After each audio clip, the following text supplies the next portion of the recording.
जय श्री कृष्ण भक्तों, श्रीमद् भागवत महापुराण की भाव यात्रा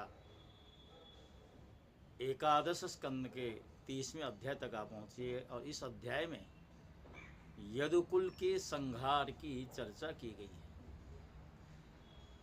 राजा परीक्षित निवेदन करते हैं कि भगवान ततो महाभागवत उद्धवे निर्गते वनम द्वारवत्याम किम करोद भगवान भूत भावना, अर्थात उद्धव जी के बद्रिकाश्रम चले जाने के पश्चात भगवान श्री कृष्ण ने द्वारका में क्या किया।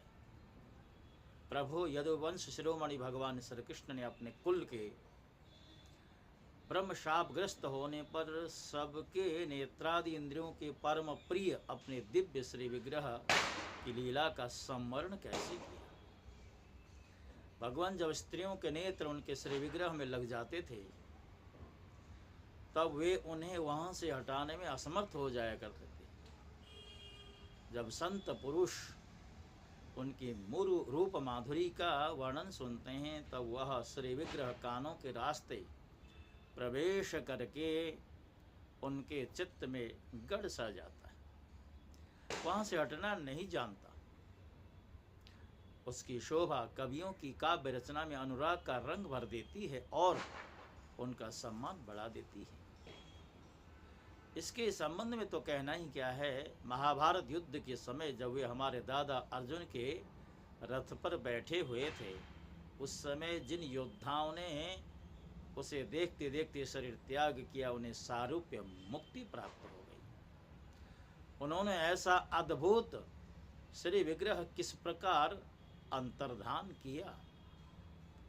सुखदेव जी कहते हैं, राजन, जब भगवान श्री कृष्ण ने देखा कि आकाश पृथ्वी और अंतरिक्ष में बड़े बड़े उत्पात अशगुन हो रहे हैं, तब उन्होंने सुधर्मा सभा में उपस्थित सभी यदुवंशियों से यह बात कही। एते घोरा महोत्पाता द्वारवर्त्याम यम के तव मुहूर्तम अपि नस्थेय मत्रणो यदुपुंगवा।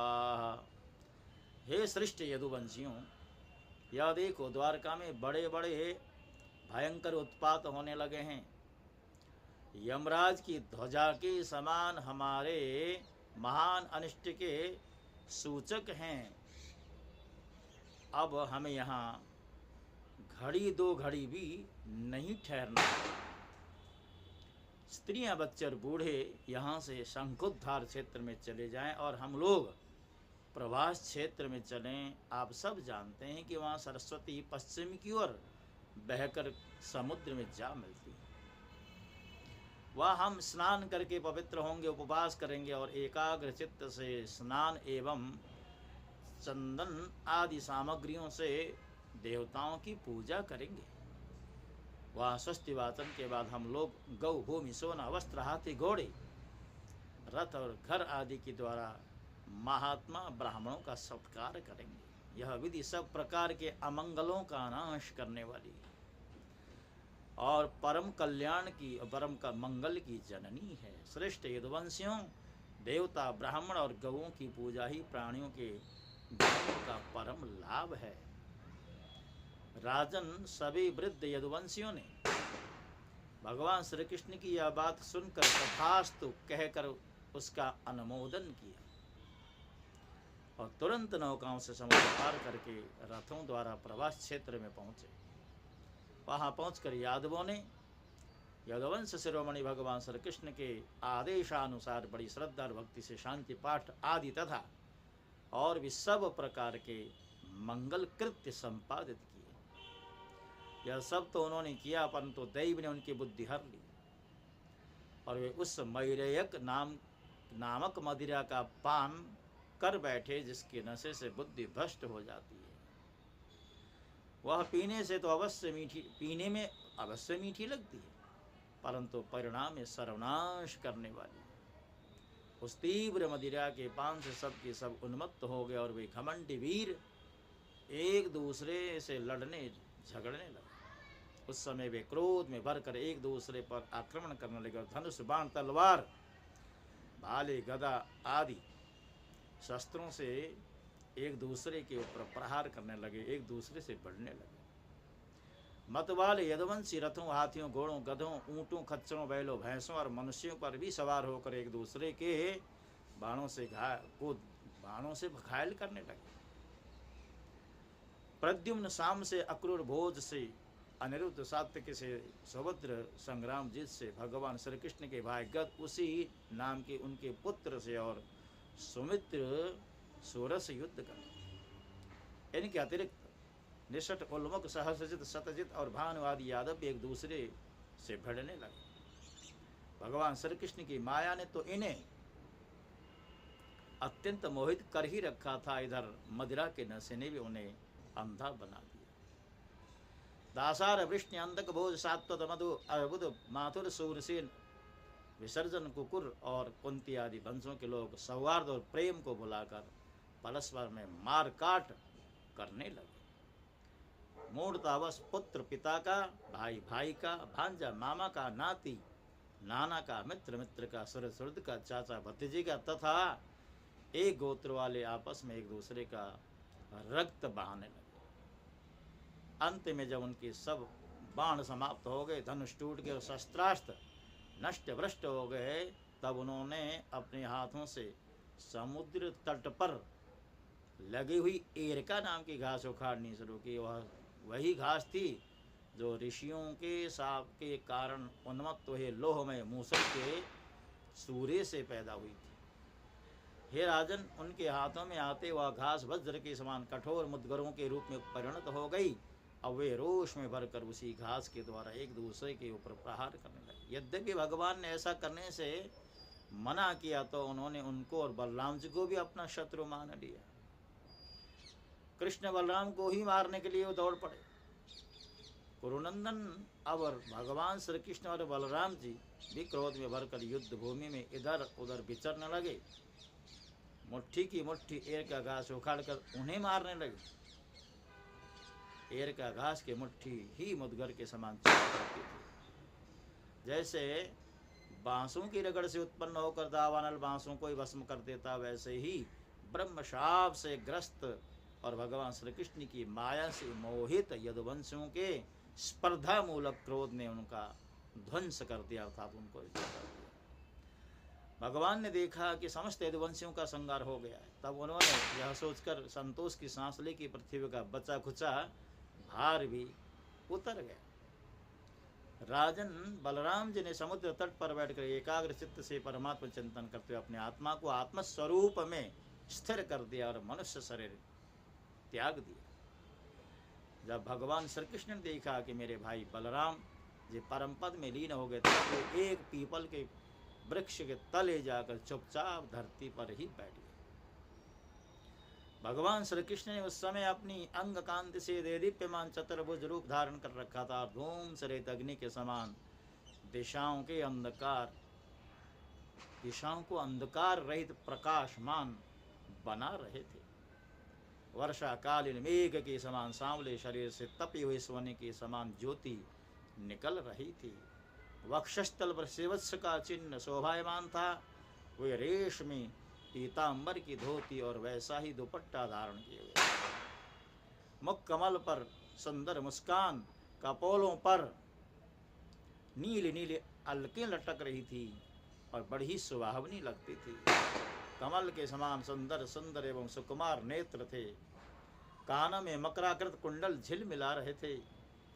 कमर में करधनी, कंधे पर यज्ञोपवीत, माथे पर मुकुट, कलाइयों में कंगन, बाहों में बाजूबंद, वक्षस्थल पर हार, चरणों में नूपुर, अंगुलियों में अंगूठियां और गले में कौस्तुभ मणि शोभायमान हो रही थी। घुटनों तो वनमाला लटकी हुई थी। शंख, चक्र, गदा आदि आयुध की मूर्तिमान होकर प्रभु की सेवा कर रहे थे। उस समय भगवान अपनी दाहिनी जांघ पर बायां चरण रख कर बैठे हुए थे। लाल लाल तलवार रक्त कमल के समान चमक रहा था। राजन, जरा नाम का एक बहलिया था। उसने मूसल के बचे हुए टुकड़े से अपने बाण की गांसी बना ली थी। उसे दूर से भगवान का लाल लाल तलवा हरिण के मुख के समान जान पड़ा। उसने उसे सचमुच हरिण समझकर अपने उसी बाण से बींध दिया। जब वह पास आया तब उसने देखा अरे ये तो चतुर्भुज पुरुष हैं। अब तो वह अपराध कर चुका था, इसलिए डर के मारे कांपने लगा और दैत्य दलन भगवान श्री कृष्ण के चरणों पर सिर रखकर धरती पर गिर पड़ा। उसने कहा, हे मधुसूदन, मैंने अनजाने में यह पाप किया है। सचमुच मैं बहुत बड़ा पापी हूँ, परंतु आप परम यशस्वी और निर्विकार हैं। आप कृपा करके मेरा अपराध क्षमा कीजिए। सर्वव्यापक शक्तिमान प्रभु, महात्मा लोग कहा करते हैं कि आपकी स्मरण मात्र से मनुष्यों का अज्ञान रूपी अंधकार नष्ट हो जाता है, और बड़े खेद की बात है कि मैंने स्वयं आपको का ही अनिष्ट कर दिया। हे वैकुंठनाथ, मैं निरपराध हरिणी को मारने वाला महापापी हूँ। आप मुझे अभी अभी मार डालिए, क्योंकि मर जाने पर मैं फिर कभी आप जैसे महापुरुषों पर ऐसा प्रहार नहीं कर पाऊंगा। आप जैसों के साथ मेरा कोई अपराध नहीं बन पाएगा। भगवान संपूर्ण विद्याओं के पारदर्शी ब्रह्मा जी और उनके पुत्र रुद्र आदि भी आपकी योग माया का विलास नहीं समझ पाते, भला मैं कैसे समझ सकता। भगवान कहते हैं, जरा तू डर मत, उठ उठ, यह तो तूने मेरे मन का काम किया। जब मेरी आज्ञा से तो उस स्वर्ग में निवास कर जिसकी प्राप्ति बड़े बड़े पुण्यवानों को होती है। देखिए, जिसने अपने ऊपर प्रहार किया उसके लिए कह रहे हैं तो स्वर्ग में जा। ये भगवान की भक्त वत्सलता ही तो है।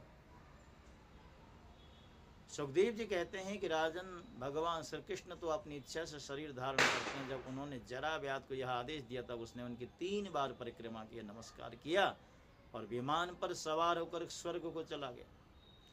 भगवान श्री कृष्ण का सारथी दारुक उनके स्थान का पता लगाता हुआ उनके द्वारा धारण की हुई तुलसी की गंध से युक्त वायु सूंघ कर और उससे उनके होने के स्थान का अनुमान लगाकर सामने की ओर आया, अर्थात भगवान के पास पहुंचा।